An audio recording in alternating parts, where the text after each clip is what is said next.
no se imaginan lo valioso que es su presencia hoy en este lugar y el propósito que Dios tiene para sus vidas, para la vida de cada uno.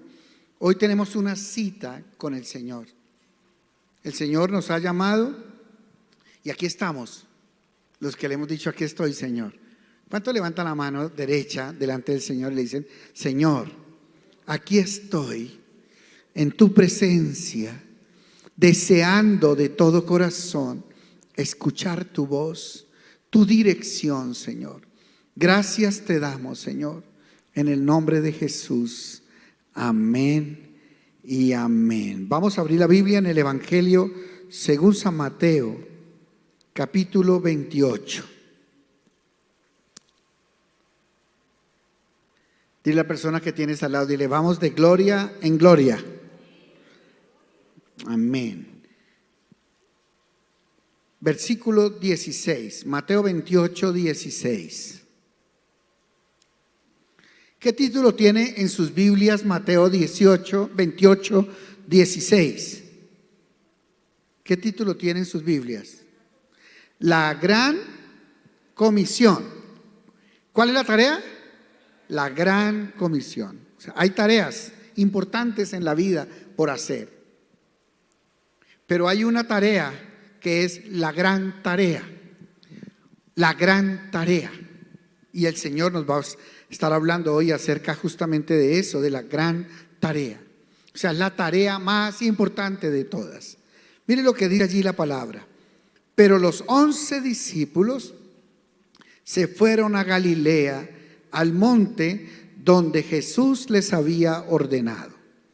Y cuando le vieron, le adoraron, pero algunos, ¿qué? Dudaban. Y Jesús se acercó y les habló diciendo: toda potestad me es dada en el cielo y en la tierra. Por tanto, id y haced discípulos a todas las naciones, bautizándolos en el nombre del Padre y del Hijo y del Espíritu Santo, enseñándoles que guarden todas las cosas que os he mandado. Y aquí yo estoy con vosotros todos los días hasta el fin del mundo. Amén y amén. Gloria a Dios. Bueno, este pasaje, yo creo que no en vano tiene ese título, y es la gran comisión.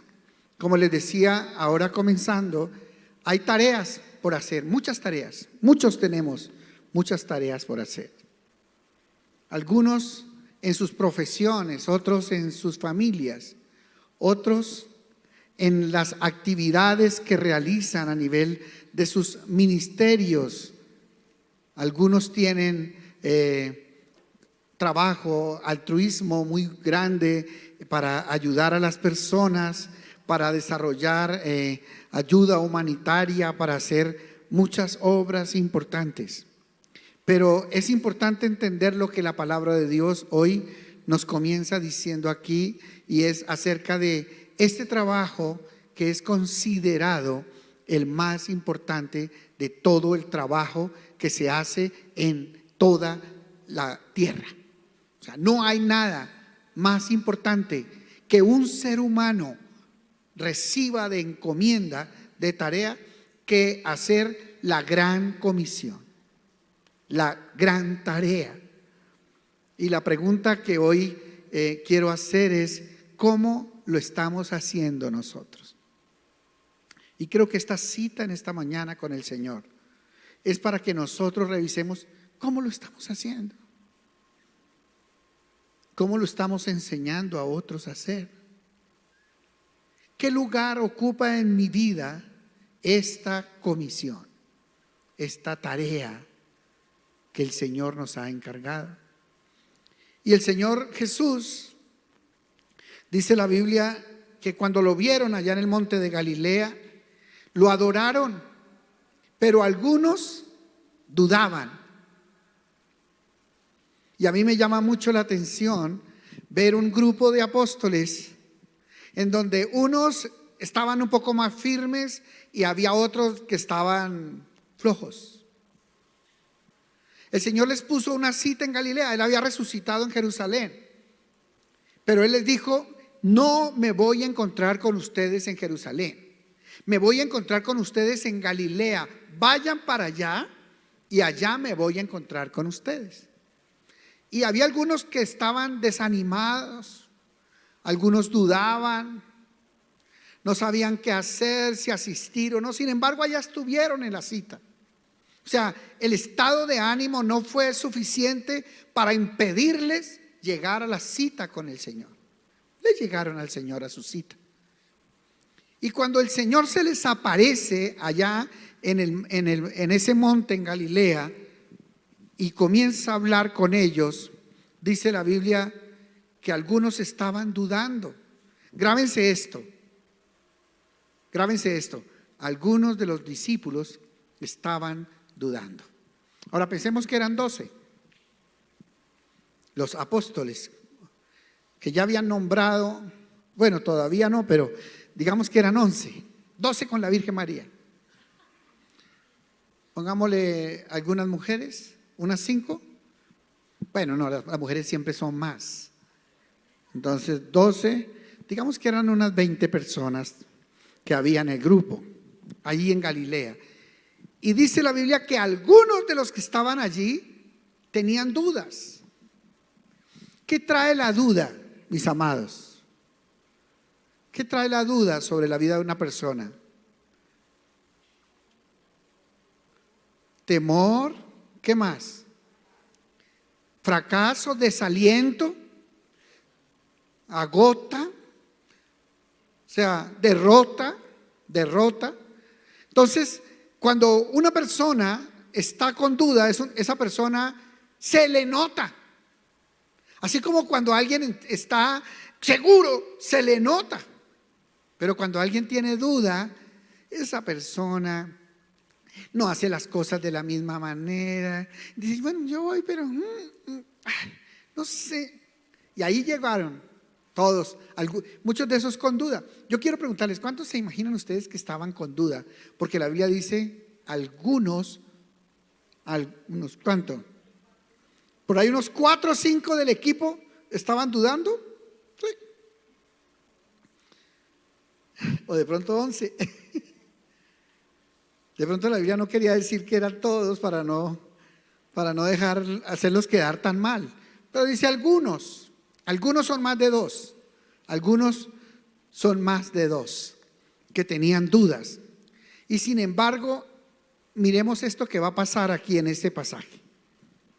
Jesús se acercó y les habló diciendo, mire qué les dice: toda potestad me es dada en el cielo y en la tierra.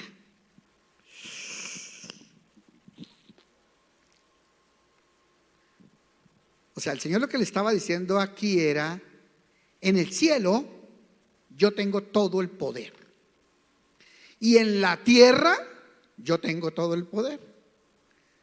Entonces lo que el Señor les está diciendo, toda potestad me es dada en el cielo y en la tierra, lo que Él está diciendo es que no hay nadie más poderoso que Él, ni en el cielo ni en la tierra. Ahora, acuérdense que estamos hablando de un hombre, bueno, de un Señor, de un Dios que es muy humilde, que le lavó los pies a los apóstoles, que enseñó a considerar a los demás como superiores a uno mismo. Ese principio que hemos entendido aquí en Ecofamiliar, muy claro acerca de darle la importancia a los demás por encima de nosotros mismos. Sin embargo, eso no es lo que está diciendo aquí este hombre. ¿O sí? ¿Qué es lo que está diciendo? Que Él es el más importante en el cielo y que Él es el más importante en la tierra. O sea, aquí vemos a Jesús de Nazaret usando su abolengo. Él está aquí presentándose como aquel hombre cuando lo paró el policía y le dijo: es que usted no sabe quién soy yo. Aquí Jesús, un poco diferente, a las formas como siempre habló,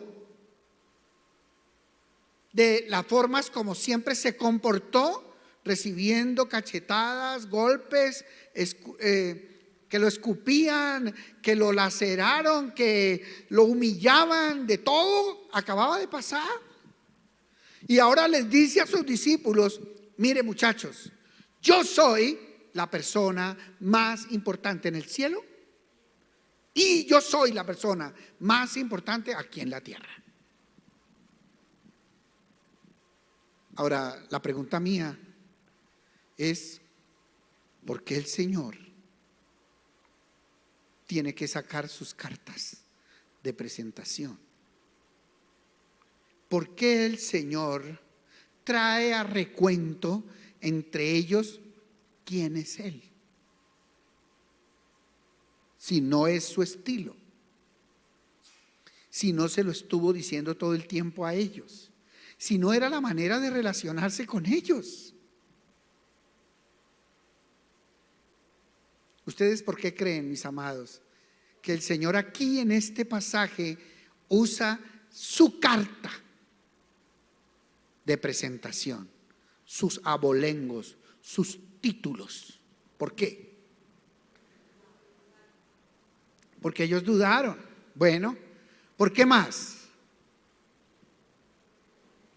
Yo creo que sobre todo porque Él quería que quedara claro que lo que se iba a decir ese día estaba saliendo de la fuente más alta de todo el universo y estaba saliendo con la autoridad más grande que puede existir en todo el universo. O sea, nada ni nadie tiene en una palabra tanta autoridad como Jesús de Nazaret aquí.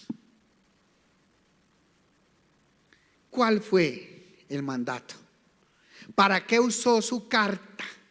¿Para qué sacó el carnet de presentación? ¿Para qué sacó sus credenciales? Escuchémoslo, por favor, porque aquí, o sea, indiscutiblemente lo que el Señor está diciendo aquí es: quiero mostrarles primero quién soy yo, para que entiendan que lo que les voy a decir no es cualquier cosa, no es de menor importancia, es de la misma altura de mi título, de mi categoría. Dios mío, qué importante eso. Y mire lo que les dice el Señor: por tanto, o sea, teniendo en cuenta quién soy yo, ahora les voy a mandar a hacer una tarea a ustedes. Por tanto, id y haced discípulos a todas las naciones, bautizándolos en el nombre del Padre y del Hijo y del Espíritu Santo, y mandándoles, ordenándoles, dice, enseñándoles que guarden todas las cosas que os he mandado. Y he aquí, yo estoy con vosotros todos los días hasta el fin del mundo. Amén. Y se fue. Creo que en esos dos versículos 19 y 20 está contenido todo el mandamiento, el más importante, la gran tarea que tenemos los hijos de Dios. Y quiero que veamos un poco cuál es esa tarea. Lo primero que les dice el Señor es, por tanto, id, o sea, sentados en los lugares donde siempre hemos estado, acomodados en la poltrona donde siempre hemos estado sentados, metidos entre las cuatro paredes que siempre hemos estado. Así no se va a hacer la tarea. Quiero que salgan, quiero que vayan a hacer la tarea. La tarea no la van a hacer ahí, la van a hacer allá. O sea, hay que dar pasos para comenzar a hacer la tarea. No se puede hacer estático, no podemos con lo que siempre hemos hecho de la misma manera que lo hemos hecho. Tiene que cambiar el modelo, tiene que cambiar el método que hemos usado, porque este modelo comienza el Señor diciendo: vayan y hágalo. No lo hagan como siempre lo han hecho, háganlo diferente. Por eso dice: vayan. ¿Y cuál es la siguiente palabra? ¿Ir y qué? Hacer. ¿Qué es hacer? ¿Ah? Hacer. Ayúdenme con algunos de los sinónimos de hacer: desarrollar, crear. ¿Será que hacer es crear o no? Claro. ¿Qué más? Emprender. ¿Qué más? Ejecutar. O sea, lo que está diciendo aquí el Señor: esto no existe. Esto que yo les voy a mandar es algo que no existe. Ustedes van a tener que crearlo. Van a tener que arrancar de la nada en muchas cosas. Van a tener que comenzar nuevamente.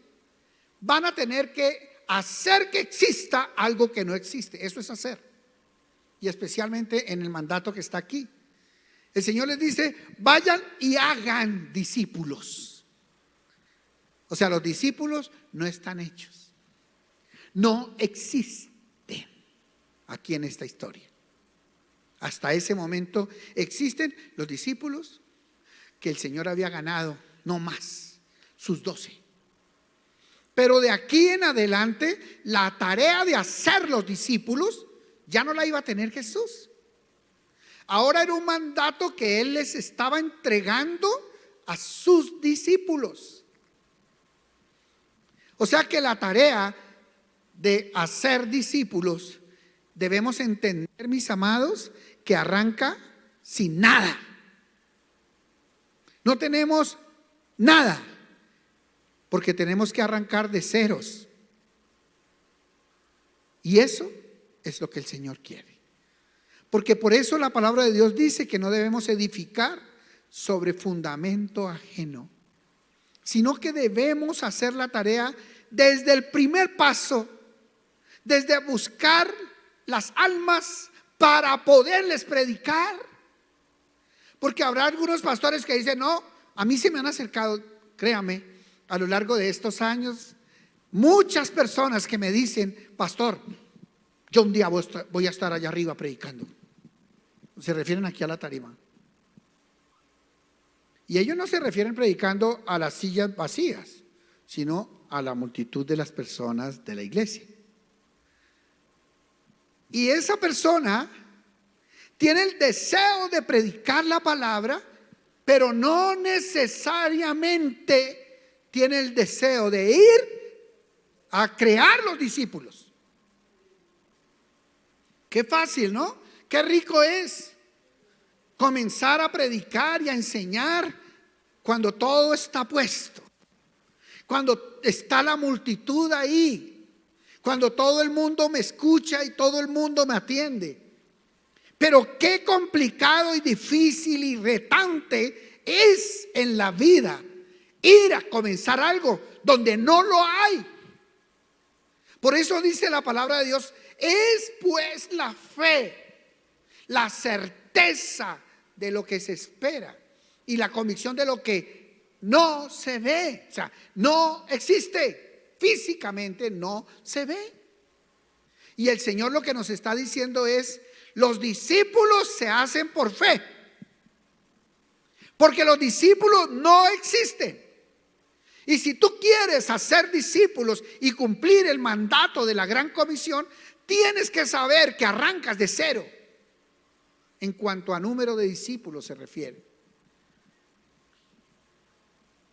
Por eso la Biblia habla de ladrones de almas. Y dice la Biblia que el que no entra por la puerta, sino que se monta por las paredes y entra al lugar de manera invasiva, ese es ladrón y salteador. La Biblia habla entonces de robar ovejas. Y hay personas que se dedican a eso. Hartas. Es un mal con el que una persona puede llegar a tener que lidiar en su historia de la vida cristiana.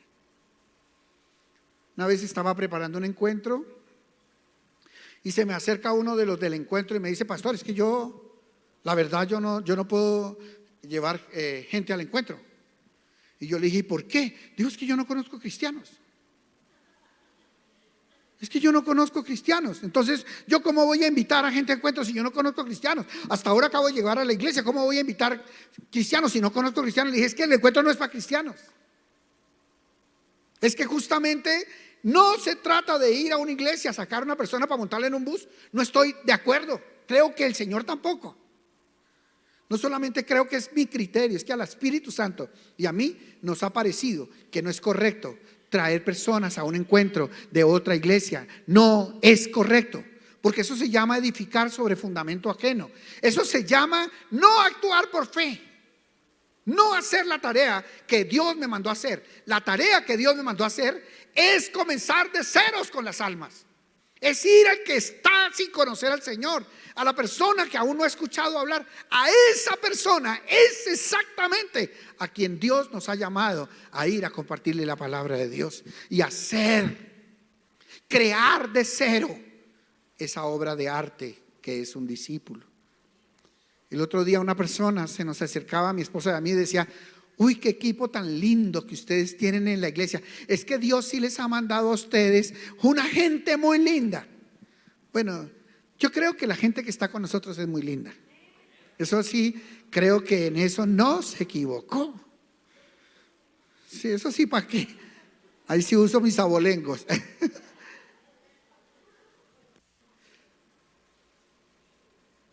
Porque mi carta de presentación sois vosotros, decía el apóstol Pablo. Y si alguien no me quiere llamar apóstol allá afuera, vaya y venga. Pero ustedes no vayan a decir que no soy su apóstol, porque los he ganado, les he compartido. Así decía Pablo, ¿no? Y yo también. Y entonces le contestábamos a esta persona que nos decía eso, muy lindos, en la apreciación, pero nosotros le decíamos: creo que hay un errorcito de apreciación aquí. Hoy son lindos, pero no siempre fueron así. Porque nos tocó coger materia prima, materia bruta, prima. O sea, nada elaborada en muchos casos. 0 kilómetros. Con raíces de pecado, de ataduras, de maldiciones generacionales del inframundo, como dice uno de nuestros pastores del equipo, del inframundo, donde nadie creía, donde nadie veía nada. Y esos son los pastores hoy, para la gloria y honra de nuestro Señor Jesucristo, de esta casa. ¿Cuánto le dan un aplauso al Señor por eso? Gloria a Dios. No. Dios no le manda a uno pastores para que uno los discipule. ¿Cómo se le ocurre? Esos pastores están haciendo la tarea que Dios le mandó a hacer. Eso no es lógico. Algunos quieren ya que se los mande el Señor criaditos. Y así no funciona la tarea de la gran comisión.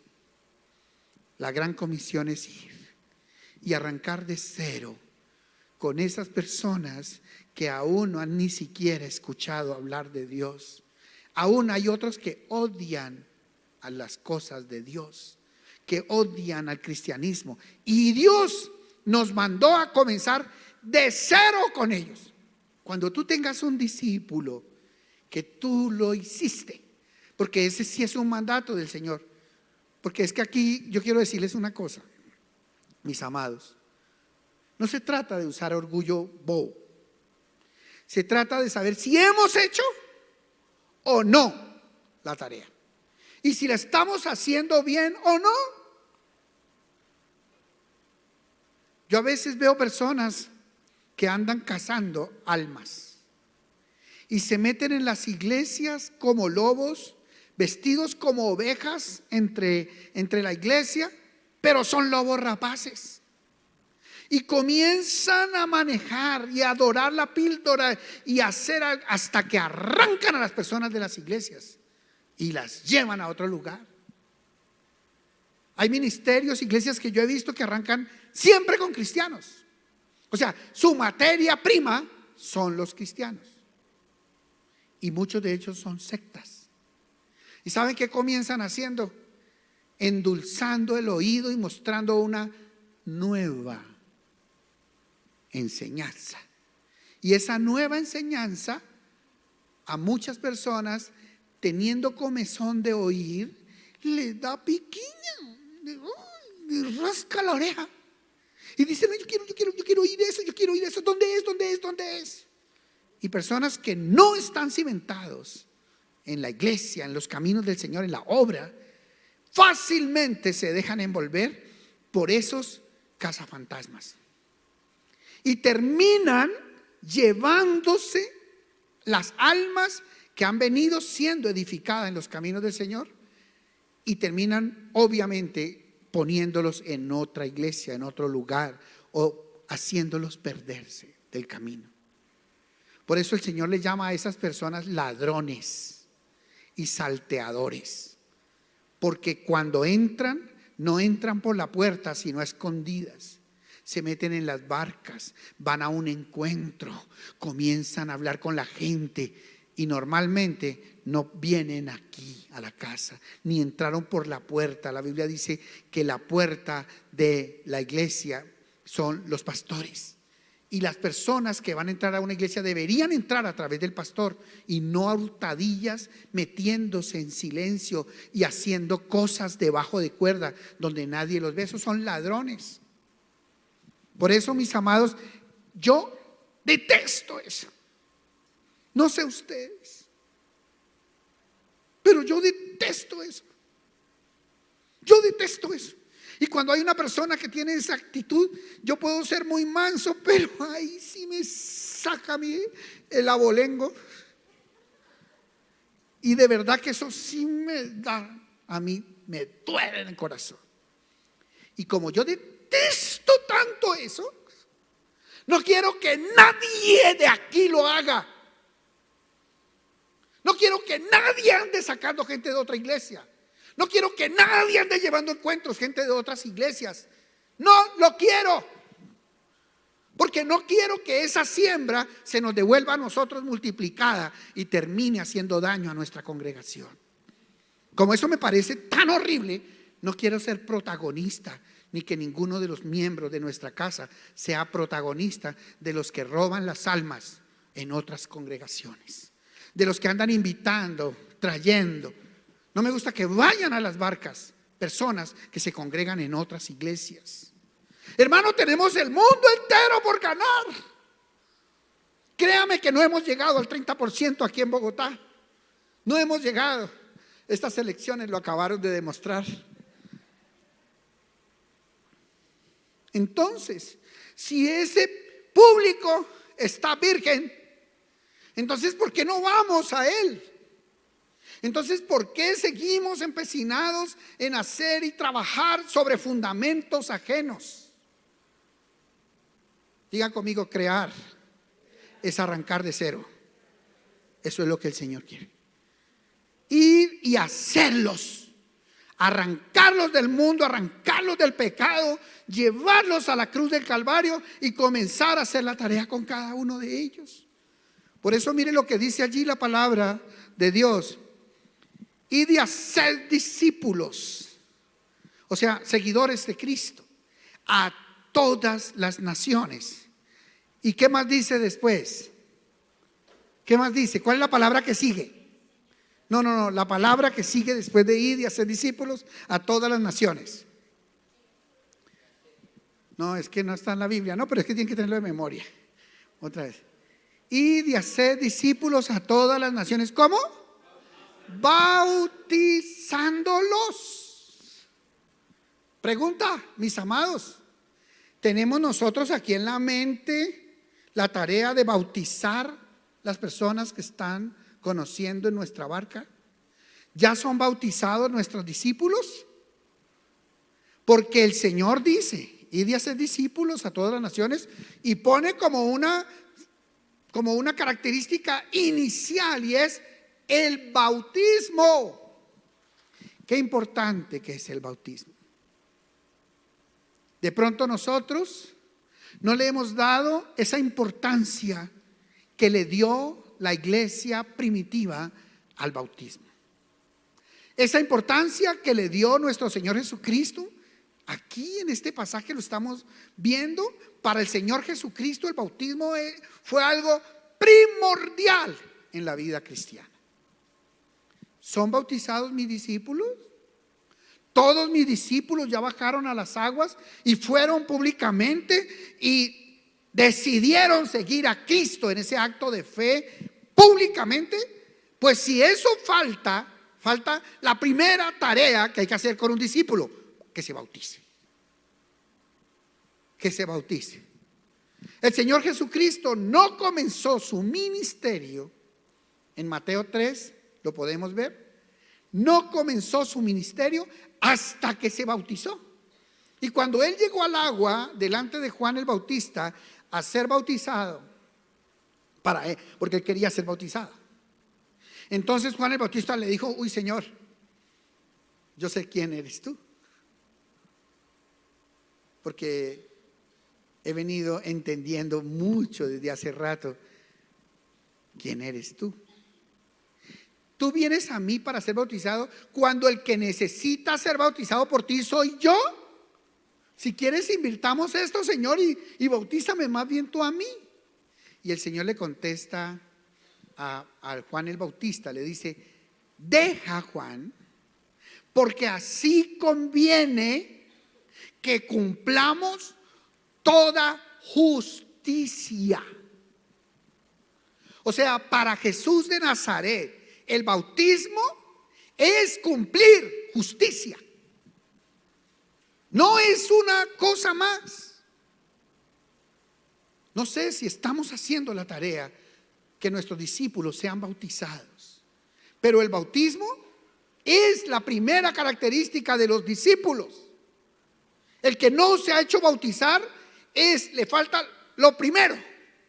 No sé, no es lo más importante, no creo, pero sí lo primero. Pero sí lo primero. O sea, si eso no se da, la persona no va a tener todo lo que necesita en su equipo. Por eso el Señor dice en la Biblia que entonces Juan lo bautizó. Y luego que salió del agua, se abrieron los cielos. ¿Usted no le parece poderoso eso? ¿Usted sabe qué hubiera pasado si Jesús le dice: no, tranquilo, que yo lo bautizo, chino? ¿Sabe qué? Hubiera dejado los cielos cerrados. ¿Sobre quién se abren los cielos? Sobre el que es bautizado. El que no es bautizado tiene los cielos cerrados. ¡Wow! Entonces, eso es como cuando nosotros no le hablamos de finanzas a los discípulos y los discípulos están mal de plata y económicamente mal y no pueden despegar, y nosotros decimos: ay, no le hablemos de plata porque es que mal de plata, y nosotros hablándole de plata. No, es que si no le enseñamos los principios, él no va a salir de ese atolladero. Lo mismo pasa con el bautismo. Cielos cerrados. No puede ni para adelante ni para atrás, oscura la vida. Y no se ha hecho bautizar. Cuando una persona, después de que se bautiza y sale del agua, los cielos son abiertos. Y se escuchó la voz del Padre del cielo, desde el cielo, que decía: ¿Ustedes no se dan cuenta ahí esa exclamación de papá? Llevaba 30 años Jesús aquí en la tierra. 30 años. Y Dios Padre no había dicho: no lo había dicho. Este es mi Hijo amado, en quien tengo complacencia. Entonces, queremos ver los cielos abiertos sobre nuestra vida.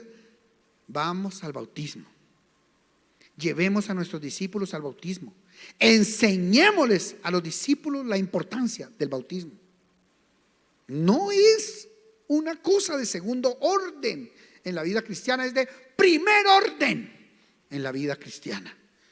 Luego, ¿qué dice allí la palabra?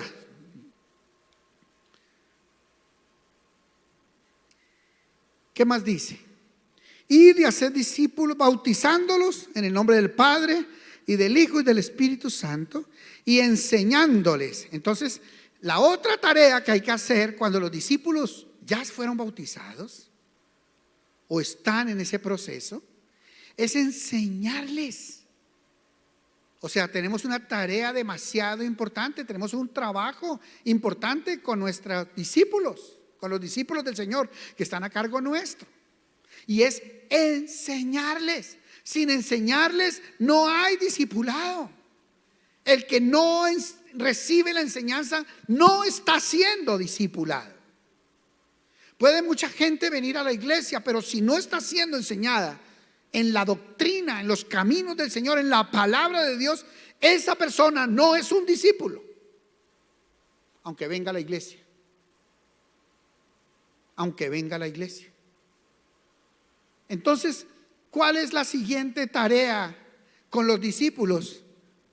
Hay que sentarse con ellos, hay que abrir las escrituras, hay que tener un plan de trabajo con ellos, hay que tener un plan de acción, hay que coger un modelo, un estudio y comenzar de manera sistemática a formarlo en el conocimiento de la palabra de Dios.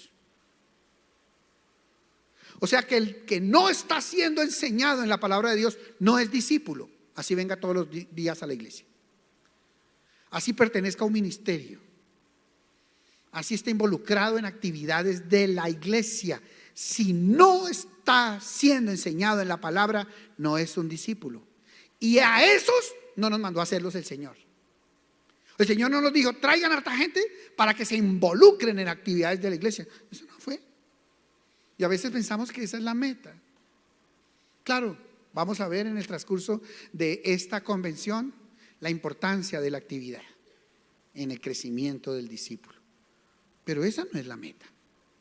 La meta es que él conozca la palabra de Dios, que conozca y sepa defender el evangelio delante de la persona quien lo demande. Es que esté preparado para ir a reproducir lo que con él hicieron. Entonces, si tú, líder, hombre, siervo, miembro de Ecofamiliar, tienes personas que estás a tu cuidado, que Dios te ha confiado, tú tienes que enseñarle la palabra de Dios.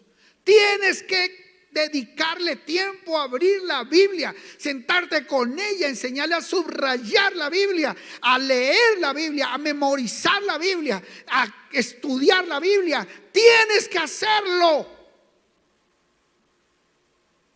Porque si tú tienes una reunión de equipo, de barca, de liderazgo, de ministerio, en donde Dios te confía gente, y tú no le estás enseñando la bendita palabra de Dios, tú puedes tener un grupo con mucho altruismo, con muchos deseos de ayudar a mucha gente, pero no son discípulos de Cristo. No son discípulos de Cristo. El discípulo de Cristo se sentó un día, o se ha sentado y se sienta con su líder, y ese líder le dedica tiempo a abrir las escrituras, a memorizar las escrituras. Estamos haciendo un ejercicio en nuestro equipo pastoral de memorizar las escrituras. Y yo a veces siento que eso es como si estuviéramos cogiendo o sea, como un carro que se ha dejado de usar y está en un antejardín y ha sido muy bonito, pero que tú vas a tratar de hacerle y le metes y ni siquiera la batería tiene corriente y se le ha llenado de pasto y han entrado hasta animales allí. Y a veces siento que eso puede pasar en nosotros, porque hemos dejado de memorizar la palabra de Dios, y eso ha hecho que nosotros perdamos esa pasión por llevar en la mente en cada instante la palabra de Dios, porque nos contentamos con los mismos 21 versículos del primer nivel de escuela bíblica y nos quedamos ahí. Y sí es cierto, hay una diferencia entre los que no conocen nada y los que conocen esos 21 versículos. Claro que hay una diferencia, pero creo que nos falta tanto camino por recorrer en la vida cristiana, en el discipulado, que nosotros tenemos que aprender a estudiar las Escrituras, a memorizar las Escrituras. Dice la Biblia, enseñándoles que guarden todas las cosas que os he mandado. Y he aquí, yo estoy con vosotros. Se lo voy a decir en español colombiano. Yo estoy con ustedes. Tranquilo. No estás solo, papito, haciendo la tarea. Jesús está contigo y conmigo. Si a veces te has sentido solo haciendo la tarea, lo que el Señor te está diciendo hoy es: tú no estás solo, tú no estás sola. Yo estoy contigo todos los días, desde que me recibiste en tu corazón, desde que decidiste ir a ganar discípulos desde ceros. Yo estoy contigo todos los días hasta el fin del mundo. Y cada cosa que tú hagas, cada cosa que tú digas, yo te voy a ayudar, te voy a respaldar, te voy a acompañar, te voy a inspirar para que de tus labios salga la bendita palabra de Dios. Te voy a dar la dirección de cómo ganar las almas, cómo consolidarlas, cómo hacer de tu ministerio un equipo fuerte, robusto. Tranquilo, si Jesús está conmigo, ¿quién podrá contra mí? Amén. Amén, dale ese aplauso al Señor, gloria a Dios. Entonces, la tarea más importante que hay sobre la tierra es hacer discípulos. La mandó el más importante del cielo y de la tierra, en donde se presentó con sus abolengos diciendo: yo soy el más importante en el cielo, yo soy el más importante en la tierra, por tanto vayan y hagan discípulos. Entonces dile a la persona que tienes al lado, dile: ¿tú estás arrancando de ceros con las almas? ¿Si estás arrancando de ceros o no? ¿O eres de los que quiere que te lleguen a tu equipo pastores formados? Estás totalmente equivocado. Ahora, con respeto, pero si te llega un pastor formado a tu equipo, esa persona es un chicharrón. Porque esa persona debería estar haciendo la tarea allá afuera. Y si está tan formado, entonces debería tener un equipo de discipulado. Y si está tan obediente, debería estar levantando un ministerio, no viniendo a un lugar a meterse super formado, a un lugar donde nosotros queremos ganar almas desde ceros, no andamos pescando en una pecera ajena. Amén. El Señor nos llamó a ser discípulos desde ceros. Quiero hacerles contarles algo para terminar.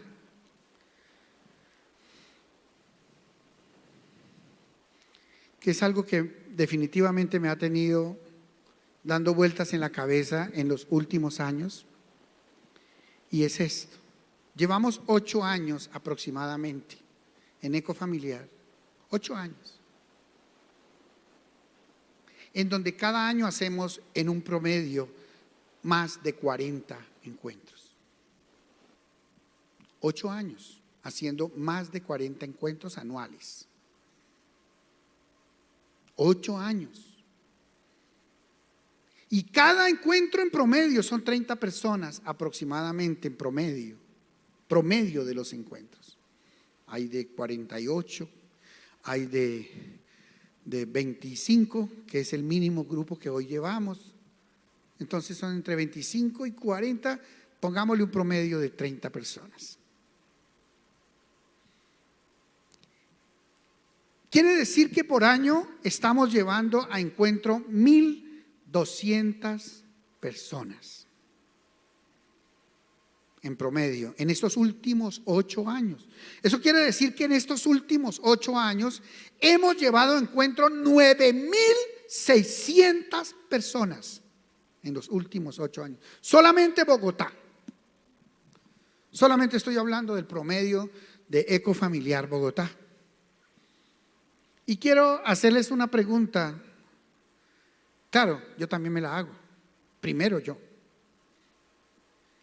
¿Dónde están esas personas?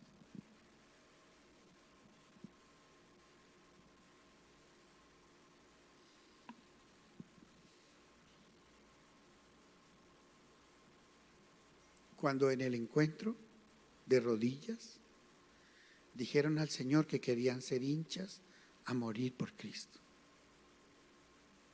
Le entregaron su corazón al Señor y tomaron una decisión radical de vivir una vida delante de los ojos de Dios.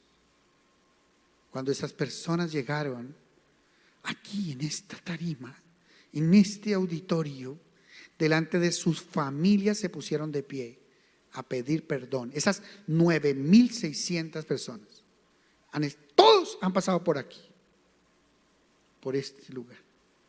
Todos los domingos se ponen de pie cantidades de almas a decirle a su familia que son nuevas criaturas, a pedirles que los perdonen por no haber sido buenos esposos, buenos padres, buenos hijos. De rodillas piden matrimonio a sus amadas con quien han estado viviendo en el pecado de fornicación. Le proponen a Dios vivir una vida recta, servirle al Señor y trabajar para Él. Son 9,600 personas. Desde que abrimos esta sede, solamente estoy contando. No estoy contando las que hemos ganado en los otros 12 años anteriores. No. Estoy hablando de los últimos 8 años, aquí en esta sede. Ahora quiero preguntarles, ¿no será que hemos estado haciendo mal la tarea de cuidar, de consolidar, de discipular a esas personas? Porque al fin y al cabo el Señor nos las confió. Se subieron en esos buses, algunos a regañadientes, y llegaron de esos buses con sus ojos llenos de lágrimas, hombres nuevos, nuevas criaturas, y el Señor nos los trajo a casa.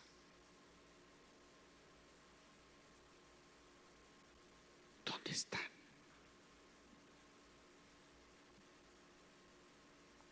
¿Por qué no están unidos con nosotros? Cuando la Biblia dice que se añadía a la iglesia cada día los que habían de ser salvos. Y creo que el trabajo que hemos hecho para traer a las personas a los encuentros ha sido espectacular. Espectacular.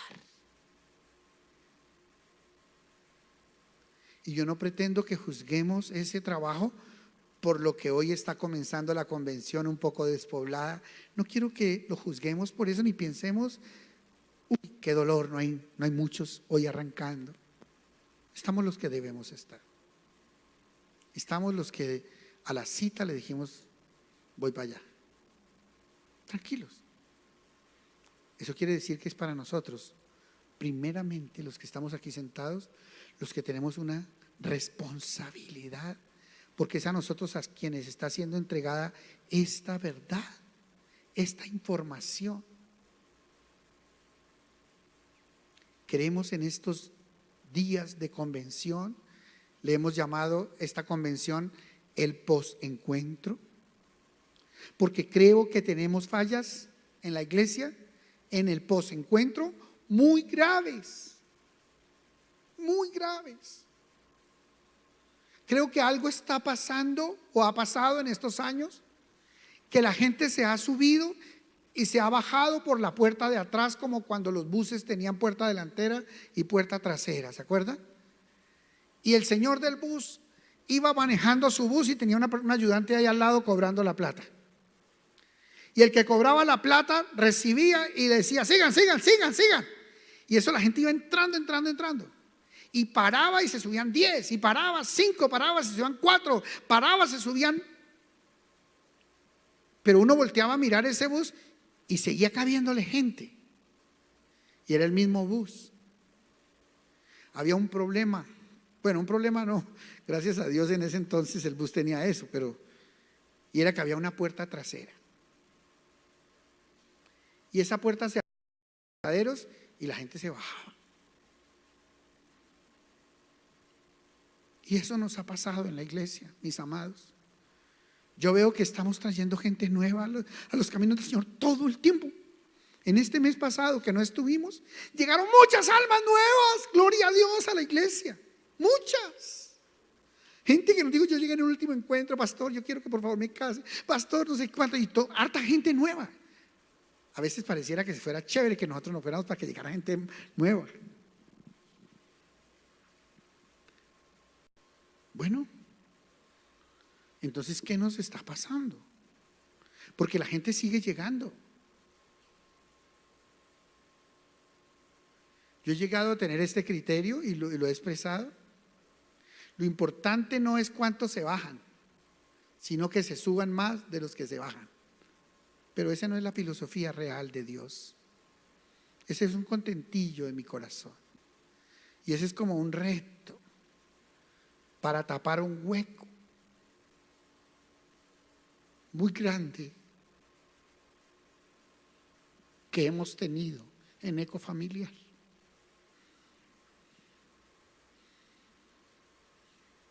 De verdad que es un contentillo.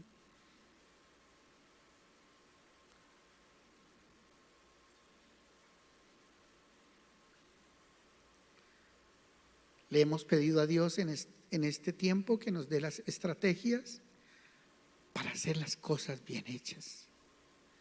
Hemos estado de rodillas orando y ayunando para que esta convención sea una respuesta directamente del cielo de parte de Dios para nosotros, como estrategia para hacer bien la tarea de cuidar y discipular las almas que Dios trae a la iglesia.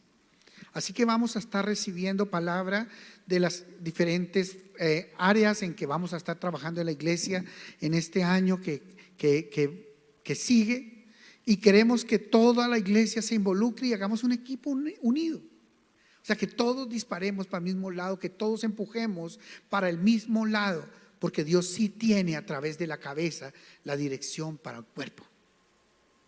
Y Dios nos ha puesto como cabezas de esta iglesia, de toda la iglesia en todo el país y en Estados Unidos y en los lugares donde ya se están abriendo las barcas. Y Dios quiere que lo hagamos en este orden y que todos apliquemos y hagamos la tarea aplicadamente. Amén. Quiero hacerles un ejercicio muy rápido. Hace unos 8 años, unos 6 años, lo hice con el equipo de liderazgo y hoy lo quiero hacer con ustedes una vez más. En este momento en Ecofamiliar Bogotá somos aproximadamente 1,200 personas. Promedio de ese grupo asisten y formamos parte de la iglesia. 1,200 personas. ¿Qué pasaría si esas 1,200 personas en el año que viene y que comienza ahora mismo, ganamos 3 almas y las discipulamos en el año que viene? 3 almas, 3. Y de ahí en adelante ya no nos dedicamos más a ganar almas, solamente a cuidar esas 3 y hacer que esas 3 en el año siguiente reproduzcan mi trabajo. No tienes que volver a dedicarte a ganar nuevas almas, a cuidar esas 3. Ahora nosotros lo hacemos con 12. Solamente quiero que hagamos el cálculo con 3. Es un cálculo que quiero que hagamos matemático. Si lo hacemos, ¿será imposible, mis amados? Es imposible que una persona gane 3 almas en el siguiente año y haga que se consoliden en los caminos del Señor, cuando estamos llevando por encuentro 3 y hacemos 3 encuentros en el año, 2, 3 encuentros en el año. ¿Será imposible? Y de ahí en adelante no vuelve a ganar más almas. Digamos que no volviera a ganar más almas, pero solamente esas 3 quedaran firmes en la iglesia, haciendo la tarea que él estaba haciendo, reproduciendo su trabajo. En el siguiente año, o sea, al finalizar el año entrante, ya no seríamos 1,200 personas, sino 5,200 personas en la congregación. Al finalizar el año siguiente, seríamos 16,000 personas en la congregación. Al finalizar el año siguiente, seríamos 48,400 personas en la congregación. Al finalizar el siguiente año, seríamos 145,600 personas en la congregación.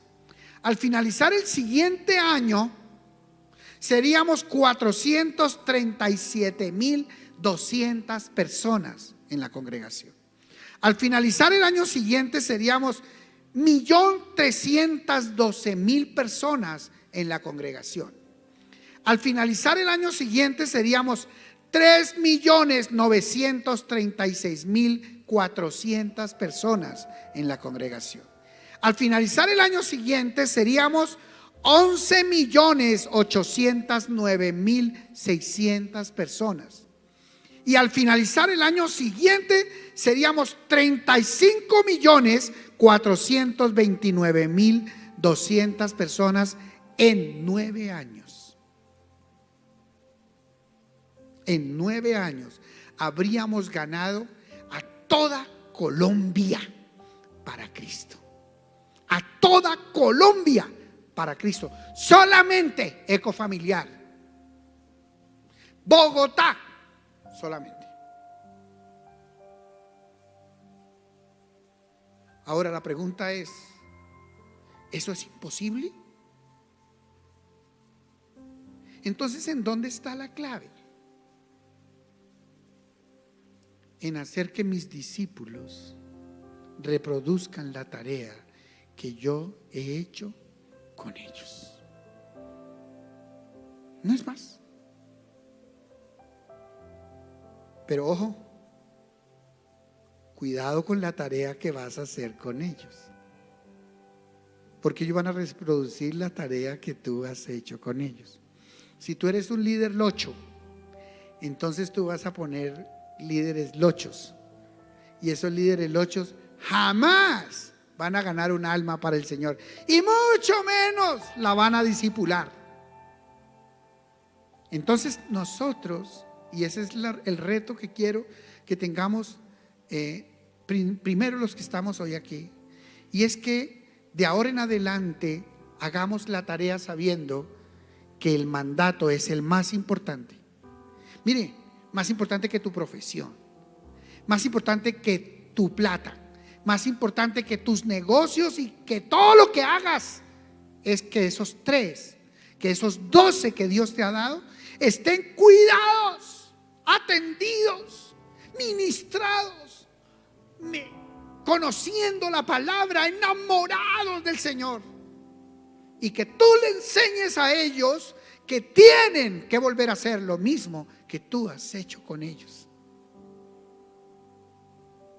Yo te aseguro que si no solamente fueran 3, sino 12 los que tú haces como discípulos, la multiplicación, y esto se nos reduciría a menos de la mitad del tiempo, y el Señor Jesucristo estaría listo para regresar por su iglesia. Mis amados, tenemos en nuestras manos la posibilidad de cambiar la historia. Cada uno tiene que hacer su trabajo, no con multitudes, no, con sus 12. Tenemos herramientas de consolidación en nuestra iglesia, sobre las cuales vamos a estar hablando en estos 3 días. La primera herramienta de la consolidación, queremos que sea un nuevo ministerio que vamos a iniciar con mi esposa a partir del año entrante. Vamos a ser los pastores de ese ministerio, y se va a llamar Nuevos Creyentes. Es una brecha que queremos cerrar entre los encuentros, entre los nuevos y la escuela bíblica. Y lo queremos hacer personalmente nosotros, porque queremos entrar en contacto directo con los nuevos creyentes.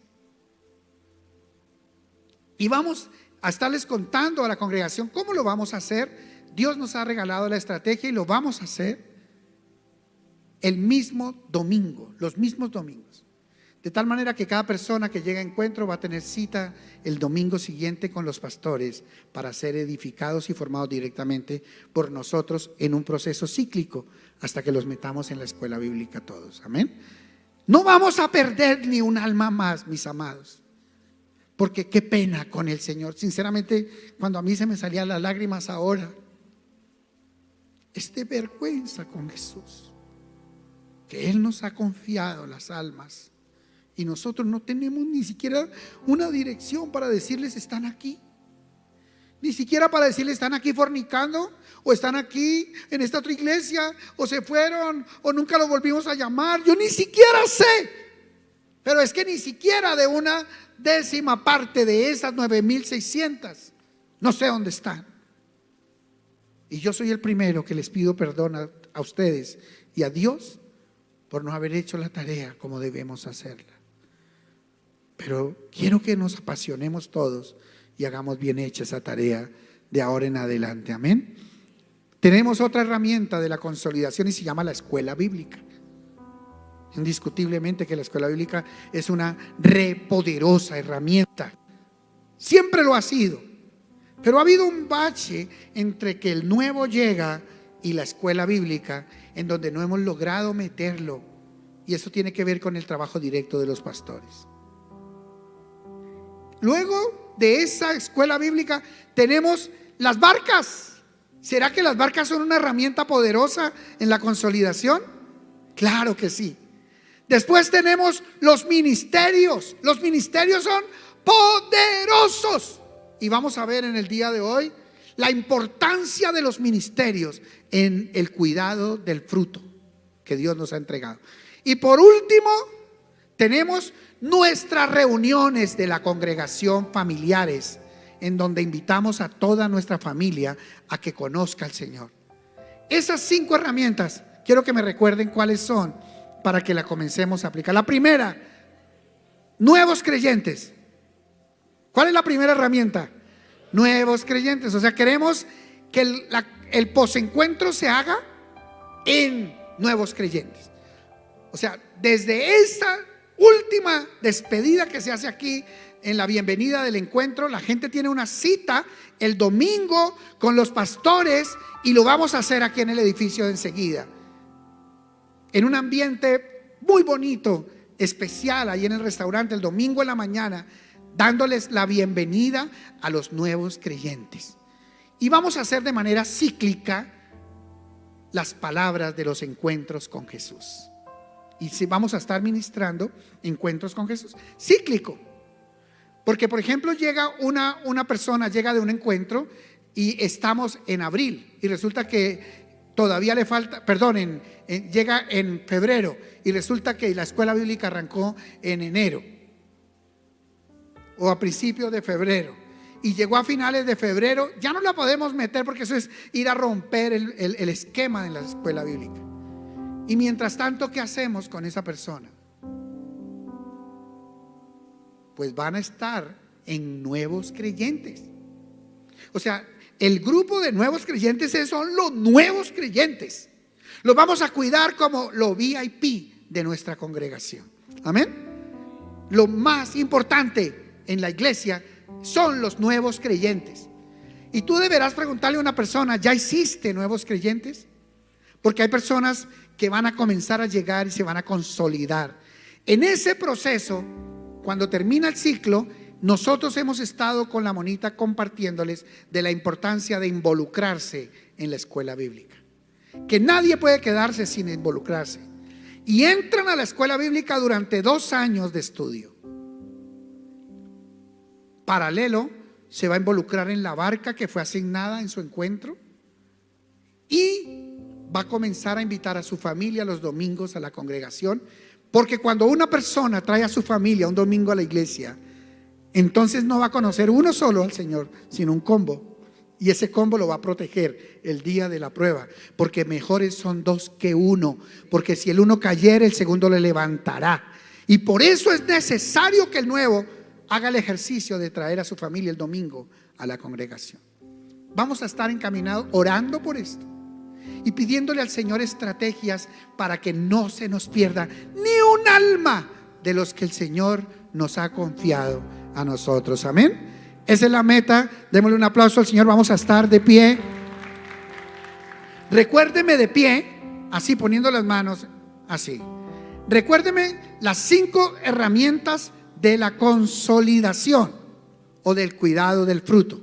Primera, nuevos creyentes. Digan, nuevos creyentes.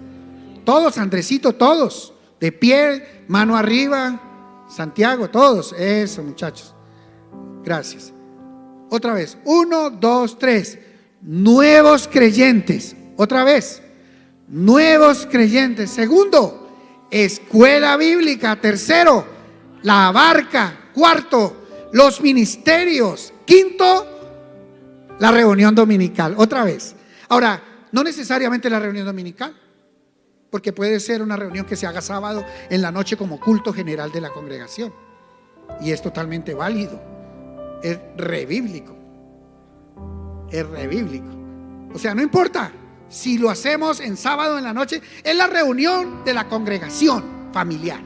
Otra vez, primera herramienta, nuevos creyentes. Segunda, escuela bíblica. Tercera, barcas. Cuarta, ministerios. Quinta, reunión dominical. Padre, gracias te damos por esta convención y la declaro inaugurada hoy en el nombre del Padre, del Hijo y del Espíritu Santo.